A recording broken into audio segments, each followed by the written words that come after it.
Hello, everyone. Now you will hear a short retelling of the movie Let's Go to Prison. Enjoy watching. John Leshitsky has just been released from prison after his third stint. He had been drawn to the dark side since childhood. At the age of 8, John stole a van with a huge lottery receipt in it. However, it was not possible to cash it out. Guilty, said the judge. Society needs to be protected from such worthless scum like you. The verdict is 7 years in a penal colony for teenagers. That's how the system turned John into a desperate criminal. At 18, he tried to rob the postmen, but I discharged the cannon when I decided to scare them. The sentence is 4 years. If stupidity were considered a crime, you'd get tough too. It would have been a life sentence. 6 months after serving his sentence, the same judge sent John back to jail for carjacking. Once free, the guy decided that he must first take revenge on the judge. But the trouble is, the old man already gave his soul to God 3 days ago. Out of anger, the repeat offender shot a phone booth. And then, in a bar, he came across an article about Judge Biderman's son unveiling a memorial. It seems that John has finally found someone to take it out on. While Nelson Biderman was giving a speech, the criminal got into his car. There he stole some change, emptied his inhaler, and even spat into his coffee. Twice. Nelson turned out to be a real asshole. He squanders money and yells at the chairman of his father's foundation. John rides alongside and keeps an eye on his target. The asthmatic is frantically trying to use an empty inhaler, and then, in a panic, he flies into the pharmacy in search of a new one and turns over the shelves. The robber shouts the owner of the store. He's a drug addict again, his pharmacist wife laments. Finally, the inhaler was found, but the family decided that the scumbag was now threatening them with a gun. John added the peppers by firing his pistol. The lady responds by shooting a gun at Nelson. All this chaos was recorded by a surveillance camera, and the major was soon arrested. The board of directors, offended by the boss, is not going to help Nelson get out of prison. Allegedly, the legal department advised him to take the blame on himself.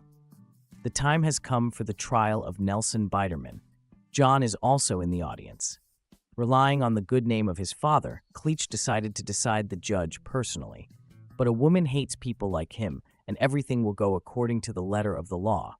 His fate will be decided by a jury of idiots, according to Nelson. And it seems that he is not far from the truth. The finger comes off and grows back. Dwayne, his deputy, took over Biderman's defense personally. And he deliberately talks complete nonsense, at the same time recalling the movie Jurassic Park.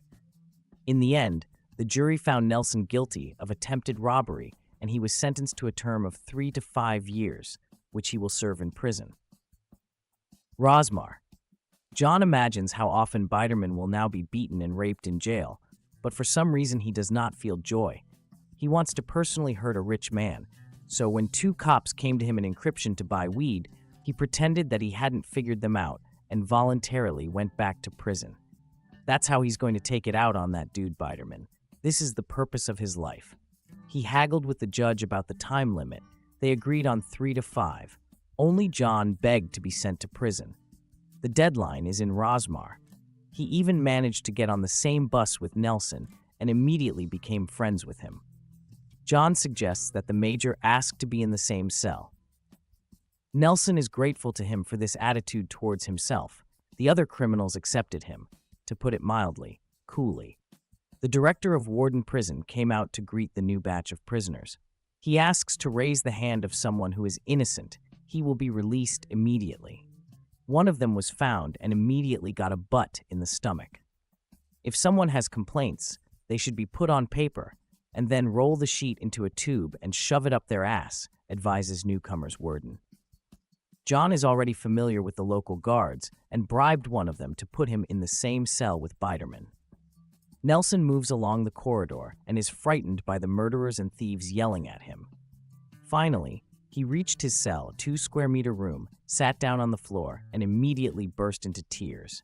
Johnny advises him to stop before others see it. Otherwise, he won't make it to next week. John demands that his cellmate show him his bestial grin. But he made a face like he was constipated. They spend $54 a day on the maintenance of one prisoner in the United States. Nationwide, this is $75 million per day, or 28 billion per year. Perhaps it would be easier to just let them steal car radios? In the dining room, John points out the White Brotherhood, with Leinard in charge. He also warns his cellmate that he will need to get up from the table at 12:15. But he started talking, remembering his student life. And at that moment, right in front of him, Leinard stabbed one prisoner. Warden Shanahan punched him and asked who did it. At John's prompting, he immediately pointed to Leinard, but already in the cell, Leinard read him out. They don't knock in prison. Another interesting place in the prison is the shower room. Burly Barry appreciated the newcomer's cuteness and started hitting on him, but John told everyone that it was his cock and threatened another prisoner with a shiv. The entrance to this white ass is closed to others. Nelson begs Dwayne to get him out, no matter what it takes, but according to the deputy, it's impossible. Biderman personally has no money. All funds are in the fund, to which he does not have access because he is no longer chairman. He was fired while he is in prison. John pays one convict to constantly punch Nelson in the face, and the dude at the distribution put all sorts of rubbish in the trash. Barry continues to have a nightmare in his soul. The big guy doesn't have it, and he's ready to buy his ass. Nelson's for any price, and the criminal agreed. Shanahan called John in to clean up the trash and left the camera open. A bag was immediately thrown over Nelson's head and dragged away. He was thrown into a cell where candles and garlands were already burning. Barry came in after him and offered Beliosh to relax and drink the wine he was pumping down the toilet. But he immediately puts a knife to his guest's throat when he lied that Barry doesn't have a fat ass.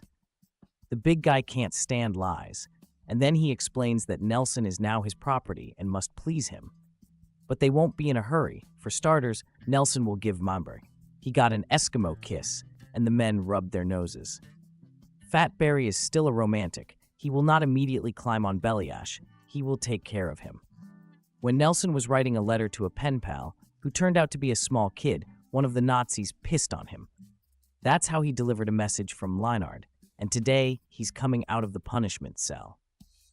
Johnny tells him that the other prisoners are already betting on where exactly Leinard's going to take him down.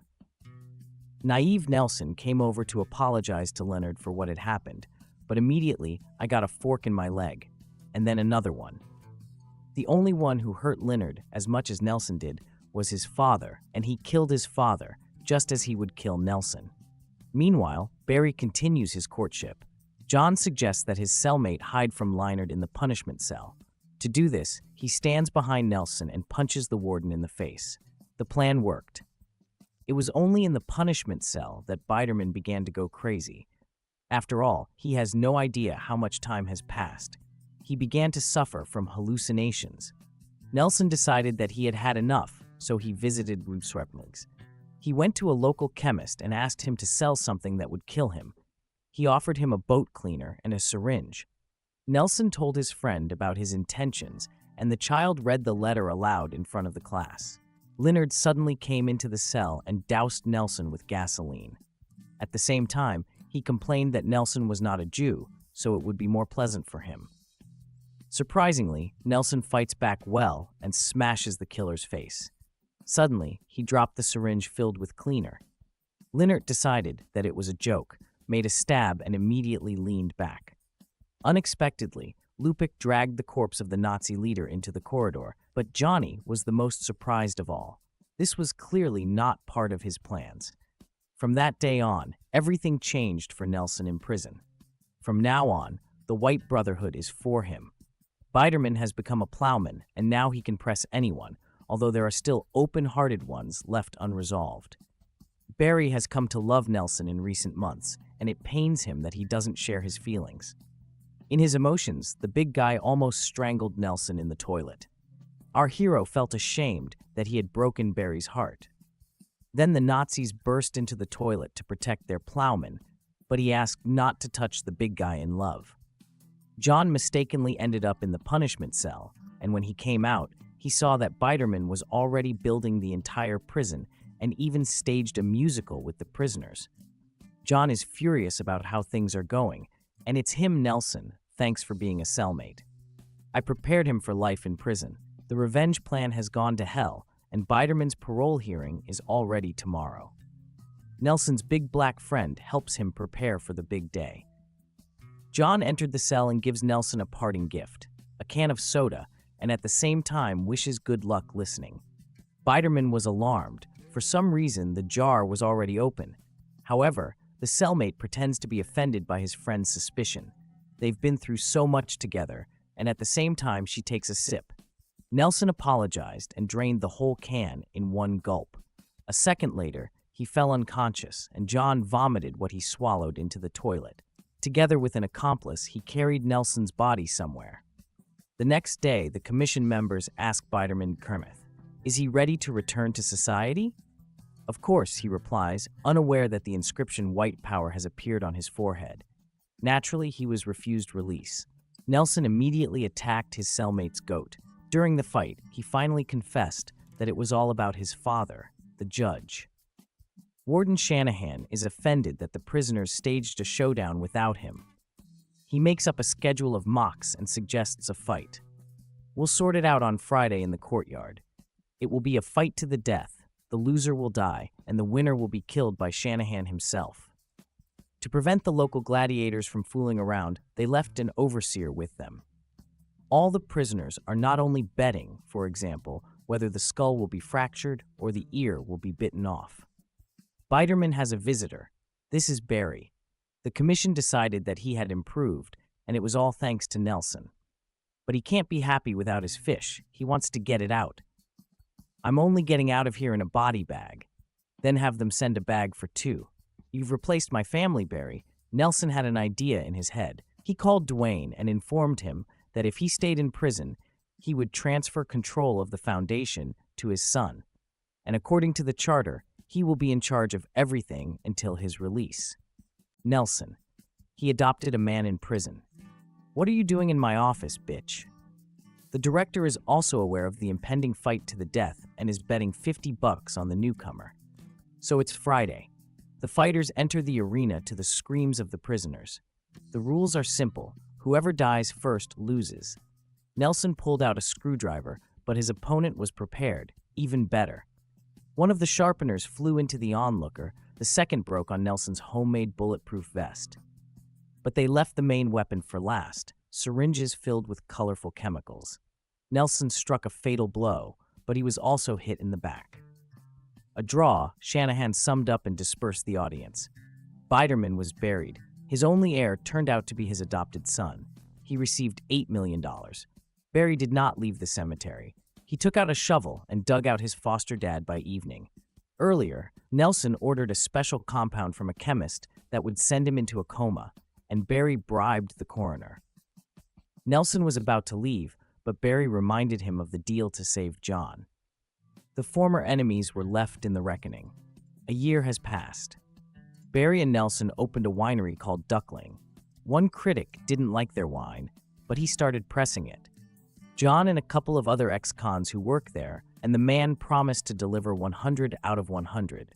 Although no one likes this nasty ammonia-flavored swill, not even the wine growers themselves.